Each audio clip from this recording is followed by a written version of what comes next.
The Great Lakes have a sense of humor. 1 minute, you are gliding along on glassy water, the kids are reading in the cockpit, you've got a cold drink in your hand, and the next minute, they are testing every ounce of your skill and nerve. My name is Allison, and my husband and I moved onto our sailboat, Fika, with our 2 kids. As a family, we've sailed about 9,000 nautical miles over the last 2 years. Thank you. I will never forget this day on Lake Erie. It started out a lot like what I just described. It was a really nice day. It was just unfolding in a quiet rhythm, and then the wind picked up fast. Within minutes, we went from a low, gentle swell to waves that were bigger than my kids. We had to shut off the autopilot, grab the helm, and steer by hand. And the bow of the boat, slam, slam, slam into every oncoming wave. For my kids, this was just a normal day. They curled up, they trusted us, they waited it out. For the adults, we held course for hours, white-knuckled, wishing we could go back. But back, that would have been worse. The only safe way was to keep moving forward. And what I hope you're going to take away today in the heart of my talk is that we can have a map to guide us, but it's not going to warn us about the unexpected, good or bad, that we might encounter along the way. Before we moved onto the boat, I had a plan. We were going to sail America's Great Loop. This is a series of waterways that circle the eastern United States. It's about 5,200 nautical miles. That's about 6,000 statute miles. And this would take us about 1 year to complete. You can see on my map, we would go up the East Coast, through the Erie Canal, around the Great Lakes, down the inland river system, and then around Florida, back up to the East Coast, a complete loop. My map also included some must-see stops, a rough sense of the timing, and a healthy respect for the things that I couldn't control. The tides, locks, bridges, the weather. My map also included, how are we going to work remotely from the boat? What does homeschool look like on a boat? And how are we going to make family life steady amid constant change? I know you have made plans too. Maybe they were super detailed, maybe they were kind of loose. We all have a map that we start with. For us, this was not going to be a sailing trip. This was going to be a test in adapting every part of our lives to unpredictability. Whew, that's a lot to take on. Life tends to get in the way. We can draw our map, but life is going to throw some stuff at us. And I want to share with you today 3 things that I learned while sailing with my family that might cause life to redraw your map, even if you've got a really nice one that you've planned out. So let's start out with the first thing, the conditions around us. Sometimes the environment shifts, and we need to adjust.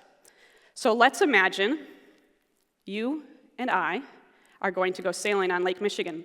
This is Fika, my sailboat. She's anchored out by Big Red. So let's go onto my boat, and it's a beautiful day. The sun is shining, there's sparkles on the water, there's not too big of a wave, so you're not getting seasick, and we're moving along, nice breeze. You've got a cold drink in your hand this time, and no storms. It's a good day. But after a while, we're ready to head in. So I'm getting ready to turn Fika towards Big Red, where the channel is, and I realize that if I do this, the wind is going to be directly on our nose. This means we're in irons. So if this is my sail and the wind is coming this way, My sail just flaps. We can't go forward, okay? What this means is we can't take a direct path. We have to adjust to the conditions. So we're going to turn Fika this way, and now the wind is blowing into my sail, and I can move forward. After a bit, I'm going to do something called tacking, where I turn this way now, and the wind fills my sail, and I go this way. And you're getting down to your ice cubes, and you're thinking, Allison, this feels a little off course, it's taking a long time. What's going on? This isn't a direct path. You're right, okay? The conditions have dictated that we need to move back and forth, but each zig and zag is getting us closer to where we need to be. I know that you've had to zig and zag in your own life.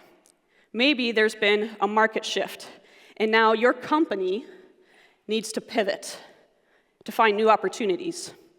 Or maybe you're a parent, and you finally figured out that chicken nugget that your kid will actually eat until today. Now they hate those chicken nuggets. Or maybe you just got a health diagnosis, and you need to change your entire daily routine. Eat different, sleep different, move different. Life rarely moves in a straight line, but every adjustment, every tack moves us closer to where we need to be. The map is not the journey. The journey is what unfolds when the map changes. Maybe it's not the conditions around you that are derailing you from your map. Maybe it's something you rely on or someone you rely on. We had barely gotten started on our Great Loop adventure when our windlass broke. The windlass is the machine that's used to raise and lower the anchor and chain. We use this a lot. So when we were ready to leave the anchorage we were in, Chris had to go up to the bow of the boat. He hauled all of that up by hand. I steered, and we headed for Annapolis. That's the picture here. Annapolis is the sailing capital of America. We are going to find a fix here, no problem. That minor hiccup turned into weeks stuck in that harbor. No idea when we would finally fix it, and no idea when we would get back to my map. Okay, well, we settled into a new rhythm. During the day, we did our remote work, we homeschooled, we tried to source the boat parts, but the evenings, now those we spent doing explorations in our dinghy, and we also found every ice cream shop within walking distance of the harbor. We have to figure out who has the best ice cream. And we also met so many people we never would have met had we not been stuck there so long. Boaters and locals. When the windlass failed, it felt like the plan was falling apart. But that's the thing about tools. When they fail us, we just have to find a different way. Maybe it looks like you've got a big project due, and you are putting the finishing touches on it, and your software crashes. And now somehow you have lost hours of effort. You've got to figure it out. Or maybe as a parent, you have a lot of stuff you need to get done today. So you've lined up a sitter, and you're getting ready, and then you get the text message that the sitter can't make it. Now you need to replan your entire day. Or maybe you just got home from the hospital and you've broken your ankle, and now even the little things are complicated. Sometimes the things that we rely on fail us, but those forced pauses, they might introduce a new rhythm, or new people, or just a new way forward. The map is not the journey is what unfolds when the plan changes. Maybe it's not the conditions outside, maybe it's not something you rely on, maybe it's pressure building up inside. This is us on the Erie Canal. As we're pulling up to that dock, I see the pump is right there, and I talk to the dockhand and say, hey, we need to do a pump out while we're here. A pump out is when you empty your sewage tanks. This is kind of important when you have 4 people living on a boat. Come to find out, their pump out system is out of order. But it's okay. We plan in wiggle room because one time we learned what happens when you misjudge that timing. Let's just say we had front row seats to a volcanic eruption of poo. Nobody wants that again. So the next day we head to the second stop. Can you guess what happened? Theirs was out of order too. There's going to be a pattern here. The third stop, out of order. The fourth stop, that one's out of order too. By the 5th stop, we are getting kind of stressed out, and the pressure is literally building inside. But by some miracle, their system worked, and we have never been so excited to line up for sewage management. So what's the lesson here? Not all setbacks are going to be in big, crashing waves. Sometimes the hardest things are the quiet ones inside. Maybe at work, the deadlines are piling up and there is no end in sight. Pressure is building. Or maybe at home, you are dealing with parenting exhaustion. You have carpools and practices, activities, and you don't know the last time you slept through the night. Or maybe, whatever your circumstances are, you're just stressed out, and it's building up until your body says, enough! And now you're dealing with headaches and tension. You don't sleep well. That's hard. These things are not big storms, but they are real, and they remind us that momentum doesn't come from having your stuff together. It reminds us that we can keep moving forward by staying engaged, problem solving as best as we can, and finding another way. Now, at this point, you're probably thinking, Allison, that's a lot of storms and setbacks. It sounds like a miserable trip. It was not. It was a wonderful adventure. I would do it again in a heartbeat. This is just one example. This is us on the Intracoastal Waterway. The water is flat, the wind is just right, and for me, this was a perfect sail day. I had so much fun.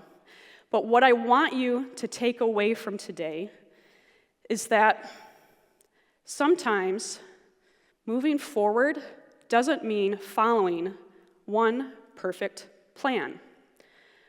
The Great Loop is actually a really good example of this. This is my big map, and you can see my route from the last 2 years drawn on it. Now, some parts of the map I've stuck with the original plan, but there's a lot of parts where we went places we didn't expect, or the timing was different, or things just unfolded in new ways that we hadn't planned for. I know that you've made plans too, big or small. And sometimes they don't happen the way you expect. But this map, and probably some of yours, the cool thing is it doesn't matter where you start. You could start in West Michigan. You could start in Florida or Chicago or Canada or even Texas. You can start where you're at. And you can also do it your way. You could go counterclockwise around that loop, or you could go clockwise. You might motor it. You might sail it. If you're brave, maybe you'll paddle it. There's some of those out there. Okay? You can do it whatever way works for you. But the thing to remember is the map is important. It gives us a direction to head. But you just need to remember that life is going to have other ideas. There will be storms. There will be detours. There will be setbacks. But there are also going to be unexpected, impactful moments, joys, and new friendships. We learned not to see the adjustments on our map as failures to stick to the plan. We saw them as something else that moved us forward. And that's really the main thing that I want you to remember here, is we can do it what works for us, and it's okay if you don't follow it. The challenge to you today is to think about where in your life are you holding on too tightly to the plan. What if you loosen your grip and let that momentum carry you forward, even if it's not the direction you expected? Because the real skill here is not in drawing a perfect map. The real skill is taking a step back, making some adjustments, and then also looking up and seeing the beauty around you. Because the map is not the journey is what unfolds when the plan changes. Thank you.